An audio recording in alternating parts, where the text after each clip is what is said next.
Welcome to the Deep Dive, where we sift through the sources to unearth the most fascinating, sometimes really mind-boggling truths about our past. Today, we're plunging into a topic that feels intensely personal, yet, as you'll soon discover, was anything but private for our ancestors. Medieval intimacy. Okay, let's unpack this. Imagine, if you will, you're a young bride named Margot, barely 15 years old. It's 1347 AD, and you're standing in the doorway of a stone cottage. Your new husband, Henrik, he's approaching the marriage bed. The rushes under your feet, they crackle with each nervous step you take. Candlelight flickers across his face. It's weathered. He's nearly twice your age. Chosen by your father. What for? For his 3 pigs and half an acre of barley. You're clutching this rough woolen shift your mother stitched, for this exact moment. And through the thin walls, you can hear his friends outside, drunk, shouting crude encouragements, beating pots. And they won't leave. Not until they hear, well, proof of consummation that the marriage is physically complete. Your breath is coming in short gasps, and you're wondering if your mother's whispered warnings about wifely duties, could they possibly prepare you for this? This isn't really a love story. It's the stark, often brutal reality of medieval intimacy. So our mission today is to explore how sexual practices were shaped by, well, superstition, religious terror, and survival instincts that just seem utterly foreign now. And here to guide us through the fascinating, sometimes downright bizarre rules governing medieval bedrooms is our expert. Yeah, it's pretty startling when you look closely. The medieval bedroom really was a kind of battleground, a space where bodies became political territories. You had the church's rigid doctrine clashing, often violently, with these ancient pagan traditions. The most intimate moments governed by rules so bizarre, so restrictive, honestly, they make your skin crawl today. And you see, these weren't personal choices, not private affairs at all. They were matters of eternal salvation, family honor, and quite literally life and death. So for Margot, and, well, every woman back then, the idea of marital rape, it just didn't exist. Wives were property. Menstrual blood was thought to be so dangerous it could kill crops. Seriously. And the wrong sexual position, that could damn your soul to hell. In medieval Europe, the marriage bed was never truly private. The community, the church, ancient superstitions, they all had a deep vested stake in what happened between husband and wife. And what a stake it was. Going back to Margot's wedding night, you have to understand, her union wasn't celebrated with, champagne and dancing. It was a business transaction, sealed with bodily fluids, witnessed by neighbors who felt they had every right to demand proof. The whole wedding night ritual started way before the couple even touched. First, you had the bedding ceremony. Guests would literally drag the bride and groom to their room, undress them while singing these bawdy songs, and then stand outside the door, listening. Henrik's friends, they wouldn't leave until they heard Margot's cries of pain. That was the proof. Proof her hymen was broken, the marriage legally done. But here's the really weird part. The church taught that even married couples could commit mortal sins in their own beds. St. Jerome, writing way back in the 4th century AD, he actually said, "A man who loves his wife too ardently is an adulterer." They genuinely believed that too much pleasure, even inside marriage, was a corruption of the soul. And that wasn't just some abstract theological idea. It really shaped every aspect of medieval sexual practice. Think of Thomas Aquinas maybe as the legal architect of medieval morality. His huge work, the Summa Theologica, around 1265, he wasn't just talking theology. He laid out incredibly specific rules for married couples, almost like a sex manual for the masses, but focused on sin. Sex, for example, only okay on certain days of the week, certain seasons. Totally forbidden during Lent, and only one position allowed. Man on top, woman beneath, face to face. Anything else, against nature. Sinful. Oral sex, completely forbidden. Sex during menstruation, pregnancy, breastfeeding, also forbidden. The church actually calculated that if you followed all these rules, a married couple could only have sex maybe 50 days a year. 50 days, wow. So think about Margot again. Henrik reaches for her. It's a Wednesday, during Lent, forbidden. She faces this impossible choice. Give in to her husband, risk her eternal soul, or refuse. And face his anger in a world where domestic violence wasn't just legal, it was kind of expected. That's a truly impossible situation. It's an unimaginable burden, really. And the church is iron grit. It wasn't the only thing going on. The medieval understanding of female sexuality, it was built on these fundamental misunderstandings that lasted for centuries. Medical texts back then, influenced by, ancient Greek and Roman ideas, they taught that women were essentially defective men. Their sexual organs were just inverted male ones, the vagina, an inside-out penis, ovaries, internal testicles. So, if that's the science they're working with, what did it mean for understanding female desire? What had profound and, frankly, pretty shocking consequences. There was this prominent physician, Constantine the African, writing way back in the 11th century. He actually claimed women needed prolonged stimulation and multiple climaxes to conceive. Multiple climaxes to conceive. Yeah. And this led to a really bizarre legal implication, this medical belief that rape couldn't result in pregnancy because, well, the woman couldn't achieve the necessary pleasure. So if a woman did get pregnant after an assault, medieval courts often took it as proof that she must have enjoyed it and was therefore partly responsible. That's horrific. It's absolutely horrific. You have to imagine the sheer terror and powerlessness this created for women. Their own biology framed as this constant, unpredictable threat, not just to their health, but, to their sanity too, leaving them constantly at the mercy of these bizarre, useless cures and societal judgment. And then you had the terrifying idea of the wandering womb. The wandering womb. What on earth is that? Medieval physicians believed the uterus could literally just move around inside a woman's body. Yeah. It could travel up and strangle her heart, or down and try to escape through her vagina, causing hysteria, madness, even death. Seriously? They thought the uterus just floated around. That was the prevailing medical theory. Treatments included things like fumigating the vagina with pleasant smells to lure the womb back, you see, or putting foul-smelling stuff near her nose to drive it downwards.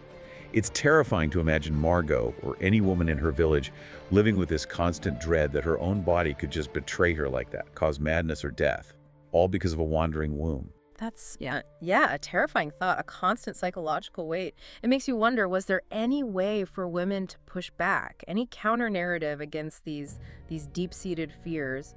And I guess in this world of fear, people turn to desperate measures, right?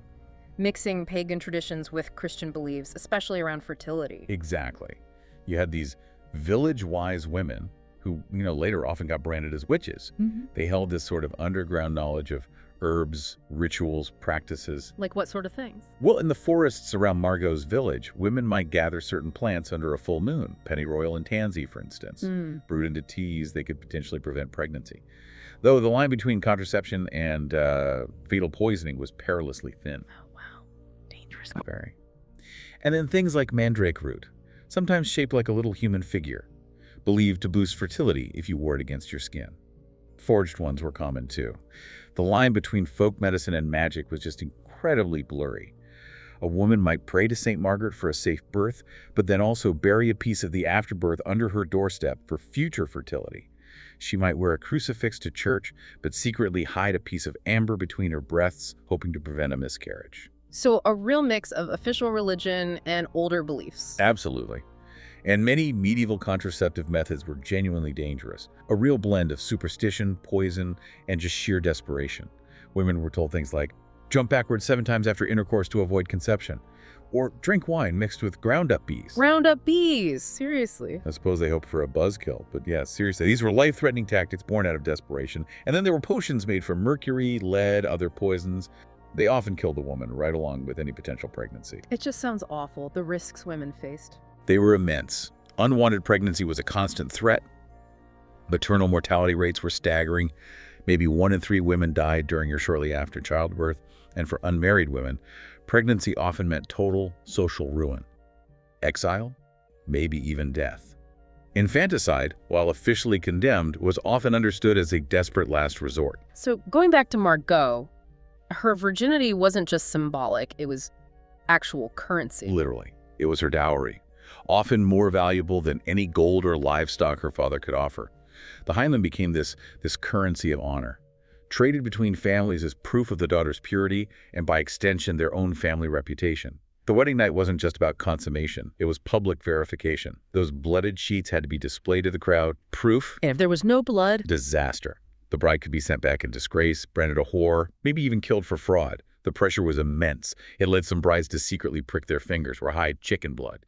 Anything to fake the evidence everyone demanded. And this was all based on a completely wrong idea about the hymen. Completely flawed. They believed it was this solid membrane blocking the vagina, not the partial, flexible tissue it actually is, which, can easily be torn by riding a horse, heavy lifting, or just varies naturally. So their whole system rested on a biological myth. Wow. And the church courts would actually investigate this. Oh, yes. Vigorously. If there were doubts about consummation, they'd examine both husband and wife, inspect the woman's body for signs of penetration, question neighbors about noises, a total invasion of privacy. Beyond the physical and legal terror you mentioned, demons. Sexual demons. Yes. Succubus and incubus. These weren't just folklore, they were accepted medical and theological facts back then. Church authorities taught these demons could take human form, seduce men and women, steal their life force through sex. So the succubus was the female demon. Right, seducing men. Mhm. Blamed for nocturnal emissions, sexual dreams, any sexual thoughts outside marriage. So what did this mean for people? If you had a weird dream, you could be accused of consorting with demons. Pretty much. It translated into this huge pervasive fear.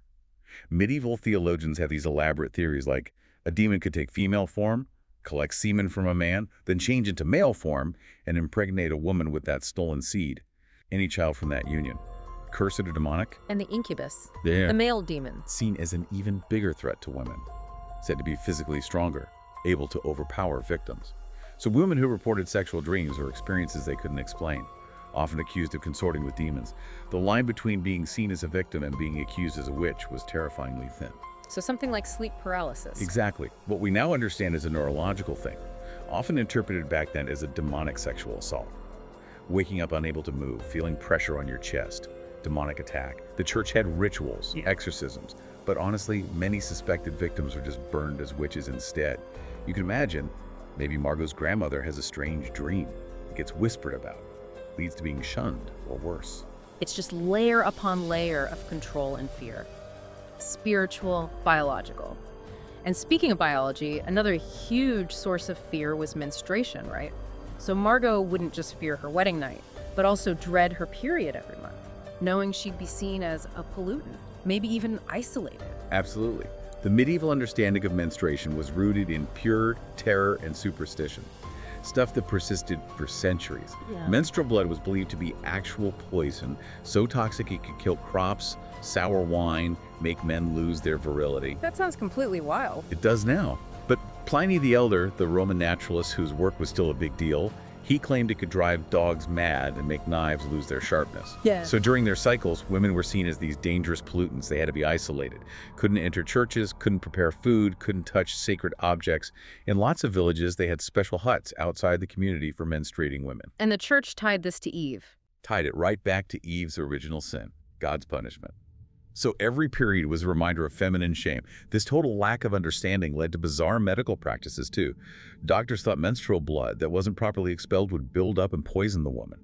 So they prescribed bloodletting, purging, other dangerous treatments. Some even recommended sex as a cure for menstrual problems, believing male seed could neutralize the toxic blood. Unbelievable. Did women have any way to cope? They did develop their own secret knowledge, using moss, cloth rags, sheepskin as basic protection, tracking cycles by the moon, herbal remedies for cramps, regulating flow.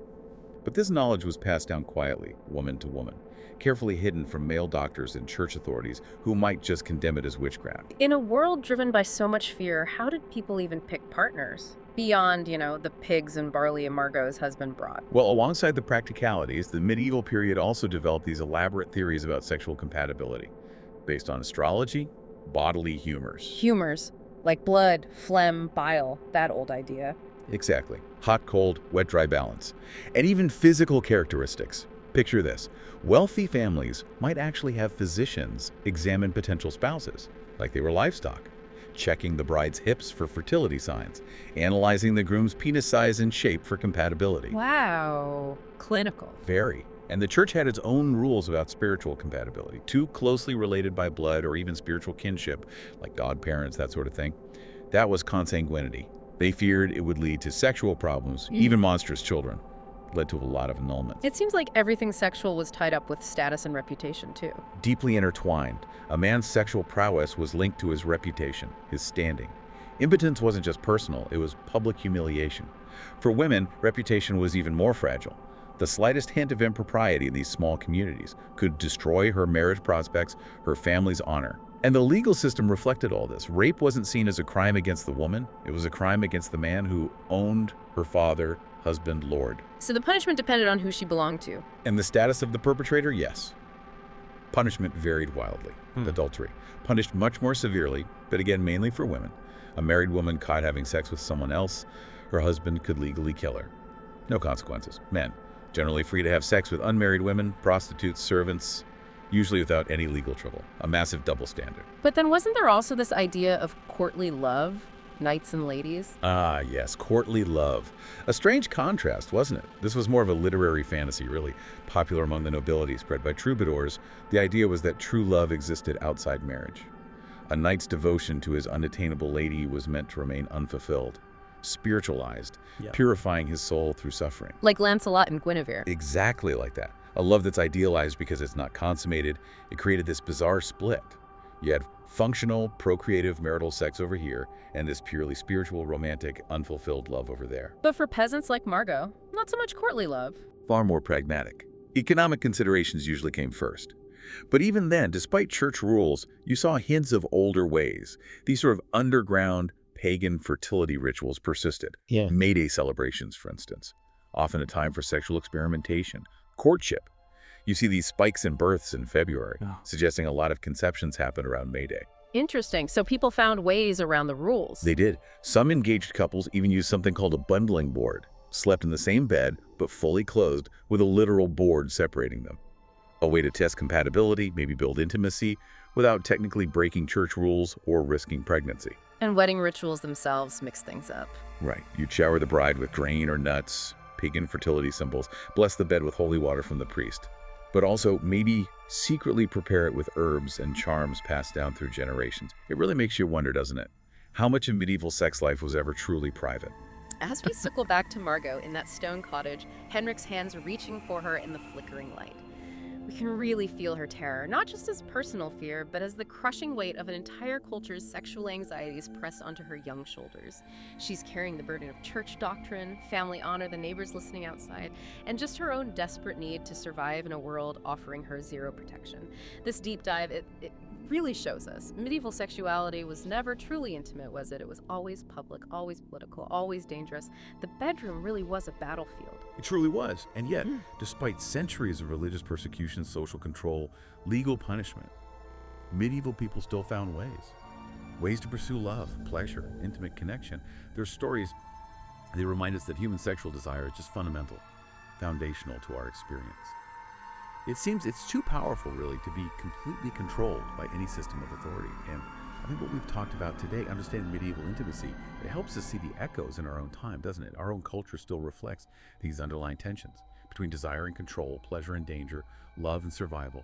The quest for sexual freedom, it turns out it's not some modern invention. It's an ancient human aspiration, fought for, expressed in countless ways throughout history.